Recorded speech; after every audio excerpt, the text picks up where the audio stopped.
ছোট্ট ছেলেটি রেস ট্র্যাকের দিকে শুধু একবার চোখ বুলিয়ে নিল। সে সাথে সাথে বুঝতে পারল যে গাড়িটি খুব দ্রুত চালানো হচ্ছে, যার কারণে ইঞ্জিনের ওপর প্রয়োজনের চেয়ে বেশি চাপ পড়ছে। সে ড্রাইভারকে বলল যে সে যদি শীর্ষ 3-এ আসতে চায় তবে গতি কমাতে হবে, কিন্তু ড্রাইভার একটি বাচ্চার কথায় বিশ্বাস করল না। সে ক্রমাগত অ্যাক্সেলারেটর চাপতেই থাকলো। এর ফলস্বরূপ ড্রাইভার রেসে হেরে গেল এবং গাড়িটিও নষ্ট হয়ে গেল। মেরামতের দরকার ছিল, কিন্তু পরের রেস শুরু হতে যাচ্ছিল। সবাই বুঝতে পারছিল না এখন কি করবে। তখনই ছেলেটি ধীরে ধীরে রেসিং কারের কাছে গেল এবং সেটির উপর হাত রাখল। মুহূর্তের মধ্যেই গাড়ির পুরো মেকানিজম তার মাথায় পরিষ্কার হয়ে গেল। সে খুব দ্রুত ত্রুটিটা ধরে ফেলল এবং শান্ত স্বরে বলল যে সে গাড়িটি ঠিক করতে পারবে। আসলে এই ছেলেটি কোনো সাধারণ বাচ্চা নয়, সে ছিল একজন মহান রেসিং ড্রাইভার, যার প্রতিদ্বন্দ্বীদের ঈর্ষার কারণে একটি দুর্ঘটনায় মৃত্যু হয়েছিল।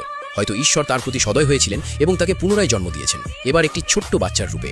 কিছুক্ষণ পরেই সে গাড়ির নিচ থেকে বেরিয়ে এলো। সে বলল যে গাড়িটি শুধু ঠিকই হয়নি, বরং ইঞ্জিন আগের চেয়েও ভালো হয়ে গেছে।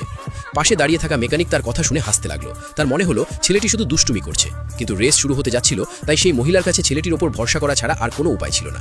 ওই মহিলা ছেলেটিকে নিয়ে ট্র্যাকে পৌঁছালো, কিন্তু পরিবর্তিত গাড়িটি এত বেশি সংবেদনশীল হয়ে গিয়েছিল যে এটি সামলানো কঠিন হয়ে পড়ছিল। রেস শুরু হওয়ার পর তারা বেশ পিছিয়ে পড়েছিল।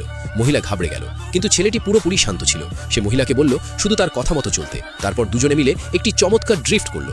দর্শকরা অবাক হয়ে গেল, কিন্তু অন্য টিমের ধনী মালিক শুধু হালকা হাসির সাথে দেখছিল, কারণ তার টিম এগিয়ে ছিল এবং তার পুরো বিশ্বাস ছিল যে জয় তারই হবে। কিন্তু ছেলেটি ক্রমাগত আরও দুর্দান্ত সব ড্রিফট করতে লাগলো।